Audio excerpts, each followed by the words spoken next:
Hello students, this is Komal, your SST educator. Welcome back to your favorite channel Magnet Brains. Magnet brains आपको provide कराता है high quality education, वो भी बिल्कुल free, kindergarten से लेके क्लास 12 तक की। सीबीएसई बोर्ड के कोर्सेज तो आपको अवेलेबल हैं ही, बट साथ में अदर स्टेट बोर्ड के कोर्सेज वो भी इन हिंदी मीडियम अवेलेबल हैं, जैसे कि UP board, Bihar board, Delhi board, Rajasthan board और एमपी बोर्ड के। कैसे प्रॉपर ऑर्गेनाइज वे में, सिस्टमेटिक वे में, तो कोई दिक्कत आपको होने नहीं वाली है। डेली प्रैक्टिस के क्वेश्चंस भी मिलेंगे, तो खूब प्रैक्टिस कीजिएगा। ई बुक्स और ई नोट्स के लिंक भी आपको डिस्क्रिप्शन में अवेलेबल हैं। तो चलिए, लास्ट क्लास में हमने क्या किया था, एनसीईआरटी सॉल्यूशंस किए थे भाई, काफ़ी अच्छा डिस्कशन किया था, कितनी अच्छी बातें उसमें हमने साथ में सीखी भी थी। भाई देखिए क्या है, क्वेश्चंस या चैप्टर्स तो हम करते ही हैं, अच्छी बात है, वो करना ही चाहिए, वो एग्जाम्स में आते हैं, आपको नेक्स्ट क्लास में पहुंचने के लिए हेल्प करते हैं, याद भी रहते हैं, आगे भी आपके इवन कॉम्पिटेटिव एग्जाम्स में काम आएंगे। बट अच्छी अच्छी बातें भी सीखनी चाहिए बीच में, as a good human being. ये बोलते हैं ना, भारत के एक अच्छे नागरिक होने के नाते ये मेरा भी वो है, कह सकते एक मेरी रिस्पॉन्सिबिलिटी है कि मैं आपको अच्छी अच्छी बातें वो भी सिखाऊं। तो चलिए वापस से आते हैं हमारे टॉपिक पे, multiple choice question, MCQs. MCQs आपको हेल्प करते हैं थोड़ा सा एक्स्ट्रा ईजी वे में चीज़ों को पढ़ने के लिए, जैसे कोई डेट है, किसी का नाम है, कोई मूवमेंट है, कोई एक्ट है, तो जल्दी लर्न हो जाता है अगर हम वन लाइनर ऐसे में सॉल्व करते हैं। तो चलिए देखते हैं, पहले एमसीक्यू से स्टार्ट करते हैं। बड़ा ही प्यारा question, mid day meal was firstly introduced in. Mid day meal के बारे में मैंने बताया था, क्या था mid day meal. Mid day meal, दिन के बीच का मील, मील का मतलब तो आप पता ही है, सभी पसंद करते हैं, इंतज़ार रहता है क्योंकि खाने का, लंच करने का, डिनर करने का सबको रहता है ना, तो वही मिड डे मील की बात हो रही। तो मिड डे मील का मैंने क्या बताया था कि जब बच्चों को बीच में, जैसे जो बच्चे स्कूल में भूख, जो अफोर्ड भी नहीं कर पाते थे, या जिनका ध्यान घर में ही रहता था, स्कूल छोड़ के चले आते थे लंच करने के बहाने, तो ऐसा प्रोग्राम एक लॉन्च हुआ था कि भाई एक ऐसी स्कीम बेसिकली जो है लॉन्च हुई थी कि बच्चों को मिड डे, मतलब छोटे बच्चों को, एलिमेंट्री स्कूल के बच्चों को specially mid day meal provide हो, मतलब लंच जो है स्कूल में ही प्रोवाइड हो। तो क्वेश्चन क्या है, mid day meal was firstly introduced in, सबसे पहले कहाँ इंट्रोड्यूस हुई थी। चलिए थोड़ा सा मैं वेट करूंगी, कुछ सेकंड्स का आपको टाइम दूंगी, सोचिए। केरला में हुई थी, राजस्थान में हुई थी, तमिलनाडु में हुई थी, या वेस्ट बंगाल में हुई थी। क्या लगता है, केरला में हुई थी क्या, कहाँ हुई थी। मिड डे मील जो आपकी सबसे पहले आई थी वो तमिलनाडु से आई थी, ठीक है। तमिलनाडु ने सबसे पहले, जो स्टेट है उसने इनको कह सकते इंट्रोड्यूस किया था ये स्कीम के बारे में, इस स्कीम को लॉन्च किया था, ठीक है। तो तमिलनाडु इसका आंसर है, इसने भी ग्रीन टिक दे दिया है, बिल्कुल ही सही आंसर है। चलिए नेक्स्ट देखते हैं क्वेश्चन क्या है। The most advantaged community of people are. Advantage मतलब जो अच्छे फ़ायदे में रहती, बढ़िया, मतलब मस्त, ज़्यादा उनको कोई दिक्कत नहीं होती, तो आप देख सकते हैं, आइडिया लगा सकते हैं कुछ। रिच बिजनेसमैन या डोमेस्टिक वर्कर्स, भाई जो घरों में काम करते हैं, क्या लगता है, एडवांटेज कम्युनिटी है, बढ़िया फ़ायदे में मस्त जी रही है, खा पी रही है, कोई दिक्कत ही नहीं है। शेड्यूल कास्ट के लोग हैं, छोटी, मतलब जिनको आप, वही जात पात वाली बात आ गई, जिनको छोटा आप समझा जाता है, छोटी कास्ट का, वो एडवांटेज है। या शेड्यूल ट्राइब्स के लोग हैं कि भाई जो ट्राइब्स के लोग हैं उन्हें बढ़िया समझा जाता है। क्या लगता है, इतना तो कॉमन सेंस हम बिल्कुल यूज़ कर ही सकते हैं और बहुत ही ईजी समझ में आ सकता है कि इसका आंसर होगा रिच बिजनेसमैन। ऑब्वियसली कि वो एडवांटेज कम्युनिटी है, फ़ायदे में है, बढ़िया रिच है। रिच जहाँ आ जाए तो थोड़ा तो बोलते हैं ना, मस्त, थोड़ा बिल्कुल आराम से, तो वही वाली बात है, रिच बिजनेसमैन इसका आंसर है। ग्रीन टिक भी आ गया है। चलिए नेक्स्ट क्वेश्चन देखते हैं।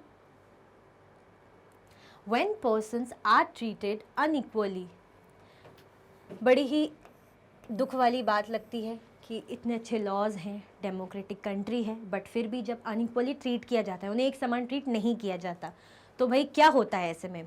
स्टेटस इज वायलेटेड, आज़ादी वायलेट होती है, या स्टेटस वायलेट होता है, डिग्निटी वायलेट होती है, या प्राइड वायलेट होता है। वायलेट मतलब जो उनको, मतलब परेशान कर देना, उनको जो उनकी सेल्फ रिस्पेक्ट, या कह सकते हैं उसको दिक्कत, उनके मतलब होते हैं घर कर जाना, उनको बहुत परेशान कर देना उस चीज़ को, ठीक है। तो क्या होगा इसका आंसर, काफ़ी बार मैंने बोला भी है और आप मुझे पता है बता ही देंगे, इसका आंसर है डिग्निटी उनकी वायलेट होती है, उनकी जो है सेल्फ रिस्पेक्ट वायलेट होती है। उनको बहुत, मतलब जैसे कि मैंने एग्जाम्पल भी दिया था आपको, वो वाला व्हील चेयर वाला, और वो एक मूवी का, दीवार मूवी का सीन था, वो बच्चे, तो मतलब उसकी सेल्फ रिस्पेक्ट जागी थी, उसकी जो डिग्निटी पे बात आई थी, तो कैसे उसने उस बात को कहा था कि मुझे पैसे नीचे गिरे हुए नहीं, मेरे हाथ में दो, तो वही वाली बात है, अनइक्वल क्योंकि उसे ट्रीट किया गया था, तो क्या होता है, डिग्निटी जो है वायलेट होती। देखिए ग्रीन टिक भी डिग्निटी के पास आया है। चलिए बढ़िया है, ग्रीन सिग्नल मिल ही रहा है, चलते चलते हैं आगे, ठीक है। देखते हैं, When was the midday meal scheme introduced for the first time? कहाँ हुई थी, हमने फर्स्ट क्वेश्चन में देखा, ये याद है कहाँ हुई थी जी, तमिलनाडु में हुई थी, ठीक है। बट कब हुई थी ये भी पता होना चाहिए। मिड डे मील जो है कब फर्स्ट जो है मिड डे मील है आपकी सबसे पहले कहाँ इंट्रोड्यूस हुई थी, कहाँ इंट्रोड्यूस हुई, मतलब सॉरी कब इंट्रोड्यूस हुई थी, कहाँ तो हमने पढ़ ही लिया है, तमिलनाडु। कब हुई थी, 2002 में हुई थी, 2001 में हुई थी, 2000 में हुई थी या 2005 में हुई थी। तो जो मिड डे मील स्कीम है तमिलनाडु में सबसे पहले 2001 यानी 2001 में आई थी, ठीक है, इंट्रोड्यूस हुई थी। ग्रीन सिग्नल भी मिल गया है। चलिए, जैसे ग्रीन सिग्नल मिलता है तो आगे जाने का मन करता है कि फटाफट निकल चलते हैं। तो नेक्स्ट क्वेश्चन में आते हैं। African American are discriminated against. कितने बार मैंने एक स्टोरी आपको पढ़ाई थी, एक वुमेन के बारे में बताया था कि कैसे उनको ट्रीट किया जाता है, सालों से, ज़मानों से कह सकते हैं, उनके एंसेस्टर्स भी। तो अफ्रीकन अमेरिकन किसके अगेंस्ट जो है आर डिस्क्रिमिनेटेड अगेंस्ट, मतलब किसके द्वारा उन पर जो भेदभाव होता था, उनको इतना ज़्यादा अनइक्वल ट्रीट किया जाता था। कंट्री का मैंने पूरा एक्सप्लेन करा था, उसका सबसे स्टार्टिंग में नाम ही आया था भाई अफ्रीका के द्वारा। अच्छा, जो अफ्रीकन अमेरिकन है, क्या खुद की कंट्री के द्वारा वो जो है वो उनको डिस्क्रिमिनेट किया जाएगा, ऐसा लगता है आपको? साउथ अमेरिका के द्वारा, साउथ अफ्रीका, यूएसए के द्वारा, द यूएसए, या साउथ अफ्रीका के द्वारा, क्या लगता है आपको? भाई इसका आंसर है the USA, the United states of America. जैसे कि मैंने बताया था, क्योंकि अमेरिका की बात आ गई तो वहाँ के लोग उनको क्या अनइक्वल समझते थे कि भाई आप लोग स्लेव्स थे, एंसेस्टर्स आपके बहुत हम लेकर आए थे तो बहुत पहले वो स्लेव्स थे, तो आप भी स्लेव हो। आपको बेकार स्कूल में पढ़ाने, गवर्नमेंट स्कूल में बेसिकली आप पढ़ाओगे, बेकार फैसिलिटी मिलती थी उनको, है ना, और जो है अच्छे क्वालिफाइड टीचर्स भी नहीं मिलते थे, है ना। तो ये हमने पढ़ा था। तो ये कहाँ का था, किसके अगेंस्ट जो है, किसने किया था? ये जो यूएसए के जो पीपल थे, वो नागरिक थे, वो इनको इस तरीके से ट्रीट करते थे, किनको? अफ्रीकन अमेरिकन को। चलिए देखते हैं, ग्रीन सिग्नल भी आ गया है तो बढ़ जाते हैं आगे। When did civil rights movement started? ये जो है आपका प्यारा प्यारा सा बहुत अच्छा सा मूवमेंट, सिविल राइट मूवमेंट जो है कब स्टार्ट हुआ था? कब स्टार्ट हुआ था? ये थोड़ा सा वैसा सा आ गया ना कि 1 दिसंबर 1955, 1 दिसंबर, एक तो डेट भी याद रखें भाई, मंथ भी याद रखें और फिर ईयर भी याद रखें। चलिए देखते हैं, 1 दिसंबर 1955 है या 1 दिसंबर 1966 है, 1 दिसंबर 1964 है या 1 नवंबर 1955 है। ये वो नहीं चलेगा अक्कड़ बक्कड़ बम्बे वो, या 1 2 3 4 और 10 आ गया तो फर्स्ट ऑप्शन, सेकंड ऑप्शन, कोई बात नहीं, कोमल मैम है, बताएंगी आपको। इसका आंसर है 1 दिसंबर 1955। तब ये पहली बार जो है रोसा पार्क, जो मैंने बताया था, जिन्होंने ये मूवमेंट छेड़ा था कि उन्होंने रिफ्यूज़ कर दिया था वाइट मैन को कि मैं अपनी सीट आपको नहीं दूंगी, ठीक है, तो तब ये मूवमेंट स्टार्ट हुआ था। ग्रीन सिग्नल भी मिल गया है, बढ़ते हैं आगे। Next, the civil rights act was passed in, ठीक है, मूवमेंट आया, अभी लास्ट क्वेश्चन में हमने पढ़ा कि वो 1 दिसंबर 1955 में आया, बट एक्ट पास कब हुआ? क्या होता है ना, ये ज़रूरी नहीं, आपको खुद हो सकता है कभी कभी कन्फ्यूजन हो, बट मैं एक्सप्लेन कर देती हूँ। कई बार ऐसा होता है ना कि हम बोलते हैं कि अरे ये मूवमेंट इस टाइम आया बट एक्ट उस टाइम का है, सेम डेट सेम ईयर क्यों नहीं है? तो क्या होता है ना, चीज़ें शुरू होती है, जैसे फॉर एग्जांपल आपने, आपके घर का एग्जांपल ले लेते हैं, आपने मम्मी से बोला मम्मी मुझे पॉकेट मनी चाहिए, ठीक है, अभी आपको नहीं मिलती, आपको पॉकेट मनी चाहिए, आपने आज शुरू किया, आपने फॉर एग्जांपल आपने 1 अप्रैल को ये चीज़ शुरू की कि मुझे पॉकेट मनी चाहिए, आपने पहले अप्रैल से आपने आंदोलन शुरू कर दिया कि मुझे पॉकेट मनी चाहिए, चाहिए मतलब चाहिए। एक्ट पास होते थे, मतलब मम्मी मानते मानते मानते मानते मम्मी मानी आपकी 15 अप्रैल तक, ठीक है, तो आप वो चीज़ बोलेंगे ना कि फाइनली ये पास कब हुआ, मतलब फाइनली मुझे अब कब से मिलने लग गई, मम्मी ने कब फाइनली हामी भर दी, मम्मी की तरफ से ग्रीन सिग्नल कब मिला? 15 अप्रैल को। शुरुआत 1 अप्रैल से की आपने कि भाई मुझे ये चीज़ चाहिए, मेरा ये नया एक, वो कह सकते हैं मेरी एक नया आंदोलन है, बट आंदोलन आपका पास कब हुआ? वो आपका पास हुआ 15 अप्रैल को। तो वही वाली बात है कि जो शुरू रोसा पार्क ने किया था अगेंस्ट इस चीज़ के कि भाई उन्होंने मना कर दिया था, तो वो डेट थी 1 दिसंबर 1955। बट जब एक्ट पास हुआ प्रॉपर, वो पास हुआ था आपका कब हुआ था? अब भाई मैम ने इतना एक्सप्लेन तो कर दिया है, बट कब हुआ था? जो आपका सिविल राइट एक्ट है वो कब पास हुआ था? वो आपका पास हुआ था 1964 में, ठीक है। कब पास हुआ था आपका एक्ट? 1964 में। देखिए ग्रीन सिग्नल भी है, बढ़ते हैं खुशी खुशी आगे।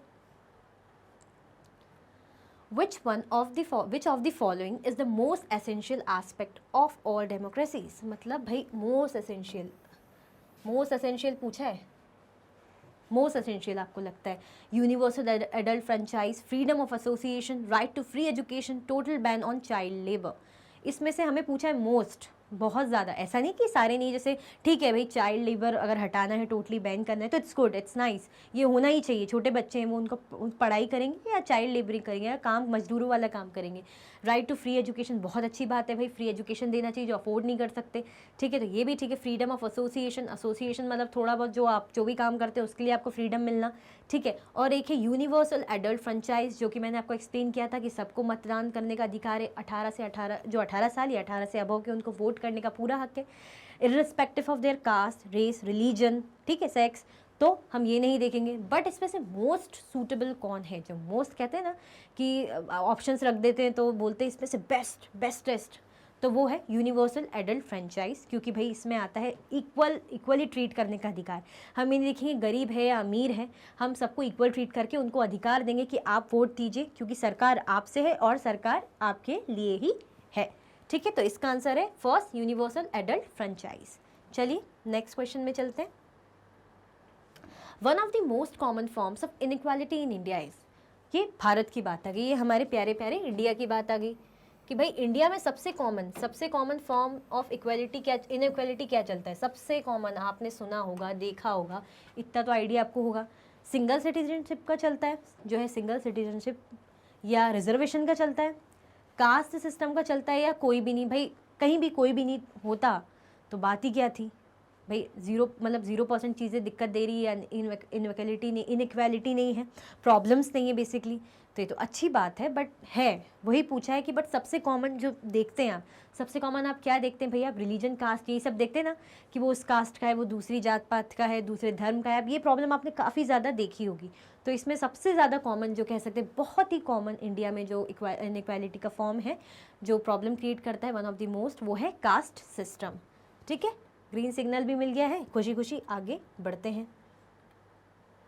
व्हाट डज डेमोक्रेसी मीन्स, क्या लगता है, ये तो बहुत ईजी है, मैं बस वेट करूंगी कि आप लोग क्या लगाएंगे, मैं बस देखूंगी। इक्वल राइट टू वोट है, अनइक्वल राइट टू वोट है, डिस्क्रिमिनेशन है, या ऑल ऑफ दीज। क्या लगता है, डिस्क्रिमिनेशन अगर नहीं भी होता, कुछ दूसरा ऑप्शन होता, अनइक्वल राइट की जगह कुछ और ऑप्शन होता, बट इसमें तो मुझे लगता है आप इजीली बता पाओगे कि भाई मैंने आपको क्लियरली एक्सप्लेन किया था। हम बात करें इक्वालिटी की, यानी सबको एक अधिकार, सबको एक मतलब कोई भी वोट कर सकता है, या सबको कहीं भी जाने का एक्सेस है, कोई किसी को रोक नहीं सकता, जो है डिस्क्रिमिनेट नहीं कर सकता, है ना। तो क्या है, equal right to vote. Democracy इसी से होती है, जो है गवर्नमेंट इसी से बनती है कि जब सब वोट देंगे तो सरकार उन्हीं के लिए, सरकार आपसे ही बनती है, तो सबको सारा अधिकार है। तो कितनी अच्छी बात है कि ये नहीं देखा जाता कि गरीब वोट नहीं दे सकता, अमीर ही वोट दे सकता है, तो वही बात है कि इक्वल राइट टू वोट, तो यही डेमोक्रेसी का मतलब है, ठीक है। ग्रीन सिग्नल मिल गया है, आगे बढ़ते हैं। What is not the element of equality, भाई क्या जो है एलिमेंट नहीं है इक्वालिटी का, जस्टिस है, रिलीजन नहीं है, कि वेल्थ नहीं है, या हेल्थ नहीं है, या जस्टिस नहीं है, क्या है, मतलब क्या लगता है आपको। What is not the element of equality, मतलब जो इक्वालिटी के अंदर आती है, जो चीज़ अच्छी है, होनी चाहिए, वो तो इन चारों ऑप्शन में से चारों है। फॉर एग्जांपल ये तो लेके ही चला कि चारों है, बट कौन सी नहीं है ये पूछा है, ये बहुत ध्यान देने की बात है भैया। ये क्या करती है, आपको चलते चलते जो है डिस्ट्रैक्ट कर देती है, आपका जो प्रेजेंस ऑफ माइंड चेक करती है, नॉट, जैसी क्वेश्चन में नॉट आ जाता है, तो क्या नहीं है, क्या जस्टिस नहीं है। भाई इक्वालिटी तो इसीलिए कहा जाता है कि सबको इक्वल अधिकार है, जस्टिस दिया जाए। वेल्थ की भी बात करती कि अच्छा इकोनॉमी अच्छी हो, हेल्थ की भी बात करती गवर्नमेंट, किस चीज़ की बात नहीं करती, जो है रिलीजन की बात नहीं करती, धर्म या कास्ट इनकी बात नहीं करती, तो ये जो है एलिमेंट नहीं है। चलते हैं, ग्रीन सिग्नल भी जो है मिल गया है, नेक्स्ट क्वेश्चन में चलते हैं। द इंडियन कॉन्स्टिट्यूशन रिकग्नाइजेज, अब इंडियन कॉन्स्टिट्यूशन, क्वेश्चन लगभग ऑलमोस्ट, जो डेमोक्रेसी हो गया, इक्वालिटी हो गया, कॉन्स्टिट्यूशन हो गया, आपको लग रहा होगा सेम है, बट कितना अच्छा है कि आपको इस चीज़ से जो है थोड़ा सा ये जो आप देख पा रहे हैं कि आपको आइडिया हो रहा है, और आपको अब तो दिमाग में कह सकते हैं प्रिंट वो छप गया होगा, कि अब तो आप सोते हुए भी समझ पाएंगे आराम से। अगर कोई नींद में ही पूछ लेना कि भाई एक डेमोक्रेसी क्या होती है, भाई यूनिवर्सल एडल्ट फ्रेंचाइज क्या होती है, कॉन्स्टिट्यूशन क्या कहता है, तो आप इक्वालिटी क्या होती है आप बता पाएंगे। तो द इंडियन कॉन्स्टिट्यूशन, जो इंडियन कॉन्स्टिट्यूशन है, जो भारत का संविधान है, वो क्या कहता है, वो कहता है ऑल पीपल आर इक्वल, भाई सब जो है इंसान, सारे पीपल एक समान है, ठीक है। चलिए नेक्स्ट पे चलते हैं। Who drafted the Indian constitution, इनमें से जो चारों जो बहुत ही अच्छे, जो अपने ज़माने के नेता रहे हैं, जिनके जिनसे हमें ये जो कह सकते हैं अनटचेबिलिटी हो गई, या जो हमारा जो देश की आज़ादी हुई, इनसे हमें जो निजात मिली, जिन्होंने अपना वो योगदान दिया बहुत बड़ा, तो ये बहुत बड़े बड़े हस्तियों के नाम है बेसिकली, जैसे पंडित जवाहरलाल नेहरू, महात्मा गांधी, लाल बहादुर शास्त्री, डॉक्टर BR अम्बेडकर। तो इनमें से आपको बताना है कि किसने ड्राफ्ट किया है, किन्होंने बनाया है, ड्राफ्ट किया है इंडियन कॉन्स्टिट्यूशन। बोलते हैं ना भारत के संविधान में ये लिखा है, भारत का संविधान ये कहता है, आप ऐसा नहीं कर सकते क्योंकि भारत का संविधान वो कहता है। तो भाई ये आया कहाँ से, किसने ड्राफ्ट किया? पंडित जवाहरलाल नेहरू ने किया, महात्मा गांधी ने किया, लाल बहादुर शास्त्री ने किया, या डॉक्टर BR अम्बेडकर ने किया, यानी भीमराव अम्बेडकर ने किया। मैंने आपको चैप्टर में किसी के बारे में पढ़ाया था, उनकी फ़ोटो भी लगी हुई थी। मैंने पूरा उनका जो पढ़ के जो उन्होंने लिखा था, डिग्निटी को लेके, सेल्फ रिस्पेक्ट को लेके, एक्सेस को लेके, कि कैसे उनके साथ भी ट्रीट किया जाता था। उन्होंने बताया था कोई भी मतलब अमर नहीं है कि भाई वो अमर है और वो वही करता जाएगा, हमें जो है हमारी डिग्निटी, सेल्फ रिस्पेक्ट का ध्यान रखना चाहिए। तो उन्होंने जब इतनी चीज़ें कही, उन्होंने चीज़ खुद से फील करी, अनटचेबिलिटी हो गई, भाई मंदिर नहीं जाने दिया जाता था, स्कूल में नहीं पढ़ने दिया जाता था, सोसाइटी में उन्हें ढंग से जीने नहीं दिया, बड़े होते होते तक उन्हें प्रॉब्लम झेलनी पड़ी, फिर भी उन्होंने जंग जीती और उन्होंने ड्राफ्ट किया इंडियन कॉन्स्टिट्यूशन। तो वो थे हमारे डॉक्टर BR अम्बेडकर। ठीक है, चलिए नेक्स्ट क्वेश्चन पे चलते हैं। What is the central feature of democracy? भाई डेमोक्रेसी का सेंट्रल फीचर कौन सा है, जिस पे सबसे ज़्यादा डेमोक्रेसी जो है ध्यान देती है, जिसको लेके डेमोक्रेसी चलती है? तो जो हमारा सेंट्रल फीचर है वो तो बहुत ईजी है, आप बता देंगे। इनइक्वालिटी है क्या, असमानता है, या डिस्क्रिमिनेशन है, भेदभाव है, या रेस्ट्रिक्शन से रोकथाम है? नहीं, इक्वालिटी है, एक समान अधिकार। ठीक है, सब एक समान है, एक मत। चलिए नेक्स्ट क्वेश्चन में चलते हैं। ग्रीन सिग्नल भी आ गया।